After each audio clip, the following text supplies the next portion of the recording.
Hi everyone, welcome back to my new vlog. ಎಲ್ಲರೂ ಹೇಗಿದ್ದೀರಾ? ಎಲ್ಲರೂ ಚೆನ್ನಾಗಿದ್ದೀರಾ ಅಂದ್ಕೊಳ್ತೀನಿ.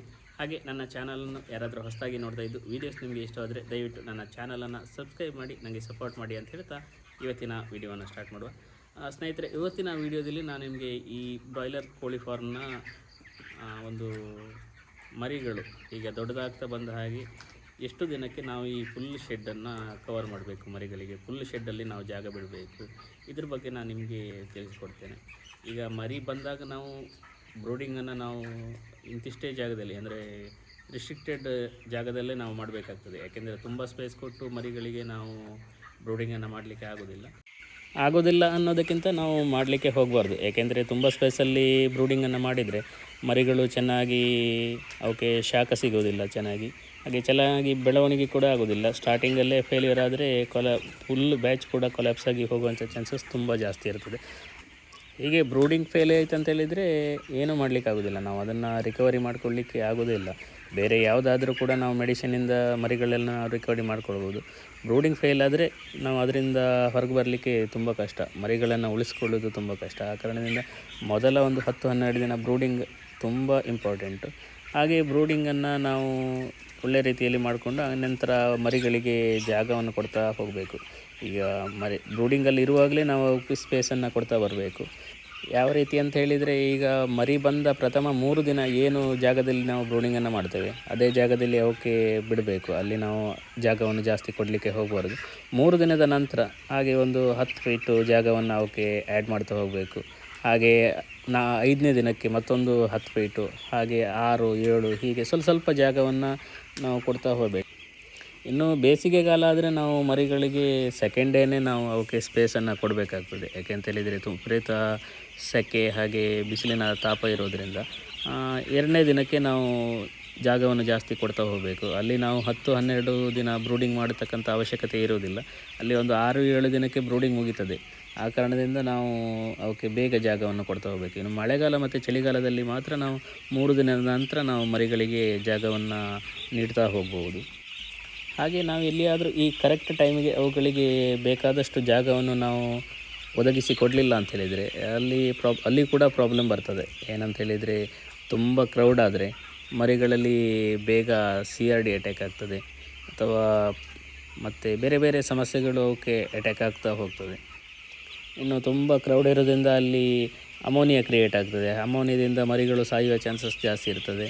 ಹಾಗೆ ಲೆಗ್ ವೀಕು ಅಥವಾ ಬೇರೆ ಬೇರೆ ಈಗ ಪಲ್ಟಿಯಾಗಿ ಸಾಯುವಂಥದ್ದು, ಬೇರೆ ಬೇರೆ ಸಮಸ್ಯೆಗಳು ಒಂದಕ್ಕೊಂದು ಲಿಂಕ್ ಆಗ್ತಾ ಹೋಗ್ತದೆ. ಈ ಕಾರಣದಿಂದ ಬ್ರೂಡಿಂಗ್ ಜೊತೆ ಈ ಮರಿಗಳಿಗೆ ಜಾಗ ಕೊಡುವುದು ಕೂಡ ಅಷ್ಟೇ ಇಂಪಾರ್ಟೆಂಟ್ ಆಗಿರ್ತದೆ ಈ ಕೋಳಿ ಸಾಕಾಣಿಕೆಯಲ್ಲಿ.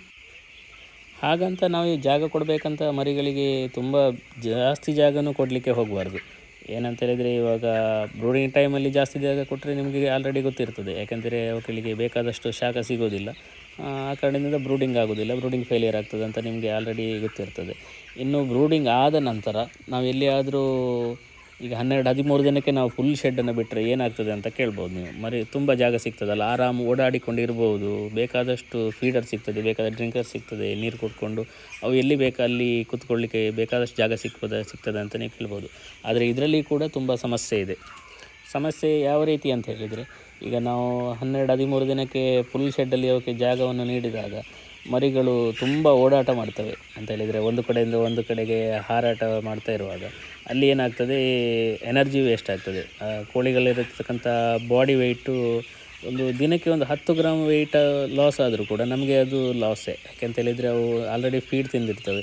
ನಮಗೆ 10 ಗ್ರಾಮ್ ಹೋದರೂ ಸಾವಿರಾರು ಮರಿಗಳಲ್ಲಿ ತುಂಬ ನಮಗೆ ವೆಯ್ಟ್ ಲಾಸ್ ಆಗ್ತದೆ. ಆವಾಗ FCR ನಮಗೆ ಜಾಸ್ತಿ ಆಗ್ತಾ ಹೋಗ್ತದೆ. ಈ ಮರಿಗಳು ಹೇಗೆ ಅಂತ ಹೇಳಿದರೆ, ತುಂಬ ಎಲ್ಲಿಯಾದರೂ ಒಳ್ಳೆಯ ವಾತಾವರಣ ಸಿಕ್ಕಿದಾಗ, ಸ್ಪೇಸ್ ತುಂಬ ಸಿಕ್ಕಿದಾಗ ಒಂದು ಕಡೆಯಿಂದ ಒಂದು ಕಡೆಗೆ ಓಡಾಡುವುದು ತುಂಬ ಹೆಚ್ಚು. ಒಂದು ಚಿಕ್ಕ ಗಾಳಿ ಒಳಗಡೆ ಬೀಸಿದರೂ ಕೂಡ ಅದರಲ್ಲಿ ರೆಕ್ಕೆ ಬಡಿದು ಒಂದು ಕಡೆಯಿಂದ ಇನ್ನೊಂದು ತುದಿಗೆ ಓಡ್ತಾ ಇರ್ತವೆ. ಆವಾಗ ತುಂಬ ಎಲ್ಲಿಯಾದರೂ ಕ್ರೌಡ್ ಇದ್ದರೆ, ಮರಿಗಳಿಗೆ ಜಾಗ ಜಾಸ್ತಿ ಇಲ್ಲ, ಅಲ್ಲಿ ಒಂದು ಮರಿ ಒಂದು 100 ಮರಿ ಓಡಿ ಬರುವಾಗ ಮತ್ತೊಂದು 100 ಮರಿ ಅಡ್ಡ ಕೂತಿರ್ತವೆ, ಆವಾಗ ಅಲ್ಲಿಗೆ ಸ್ಟಾಪ್ ಆಗ್ತದೆ. ಇನ್ನು ತುಂಬ ಎಲ್ಲಿಯಾದರೂ ಸ್ಪೇಸ್ ಉಂಟು, ಜಾಗ ಉಂಟು ಅಂತ ಹೇಳಿದರೆ ಅವು ಓಡ್ತಾನೆ ಇರ್ತವೆ. ಒಂದು ತುದಿಯಿಂದ ಇನ್ನೊಂದು ತುದಿ ಕೂಡ ಓಡಿ ಬರ್ತವೆ, ನೆಕ್ಸ್ಟ್ ವಾಪಸ್ ಈ ತುದಿಯಿಂದ ಆ ತುದಿಗೆ ಓಡ್ತವೆ. ಅಲ್ಲಿ ಅವುಗಳ ಎನರ್ಜಿ ವೇಸ್ಟ್ ಆಗ್ತದೆ. ಈ ಎಲ್ಲ ಕಾರಣದಿಂದ ಮರಿಗಳಿಗೆ ಯಾವ್ಯಾವ ಟೈಮಲ್ಲಿ ಅಂತೇಳಿದರೆ, ಚಳಿಗಾಲದಲ್ಲಿ ಹೇಗೆ, ಮಳೆಗಾಲದಲ್ಲಿ ಈಗ ಸೆಕೆಗಾಲದಲ್ಲಿ ಅವಾಗ ಗೊತ್ತಾಗ್ತದೆ ನಮಗೆ. ತುಂಬ ಕ್ರೌಡ್ ಆದರೆ, ಟೈಟ್ ಆಗಿದ್ದರೆ ಅಲ್ಲಿ ಕೂಡ ನಮಗೆ ಇಮಿಡಿಯೇಟ್ ಗೊತ್ತಾಗ್ತದೆ. ಅವಕ್ಕೆ ಯಾವ್ಯಾವ ಟೈಮಲ್ಲಿ ಎಷ್ಟು ಜಾಗವನ್ನು ನೀಡಬೇಕು ಅಷ್ಟೇ ಜಾಗವನ್ನು ನೀಡ್ತಾ ಹೋಗಬೇಕು ಬ್ರೂಡಿಂಗ್ವರೆಗೆ. ಬ್ರೂಡಿಂಗ್ ನಂತರ ಕೂಡ ಹಾಗೆ ಒಂದೇ ದಿನ ನಾವು ಫುಲ್ ಶೆಡ್ಡಿಗೆ ಬಿಡಬಾರ್ದು. ಬ್ರೂಡಿಂಗ್ ಮುಗೀತು ಅಂತ ಹೇಳಿ ಫುಲ್ ಶೆಡ್ಡನ್ನು ನಾವು ಬಿಡಲಿಕ್ಕೆ ಹೋಗಬಾರ್ದು, ಮರಿಗಳಿಗೆ ಜಾಗವನ್ನು ನೀಡಲೇಬಾರ್ದು. ಅಲ್ಲಿಯೂ ಕೂಡ ಹಾಗೆ 13 ದಿನಕ್ಕೆ ಸ್ವಲ್ಪ, 14, 15, ಹೀಗೆ 16, ಹೀಗೆ ಸ್ವಲ್ಪ ಜಾಗವನ್ನು ಅವಕ್ಕೆ ದಿನ ಬಿಟ್ಟು ದಿನ ನೀಡ್ಬೋದು, ಅಥವಾ ದಿನ ಕೂಡ ಜಾಗವನ್ನು ನೀಡ್ತಾನೂ ಹೋಗ್ಬೋದು.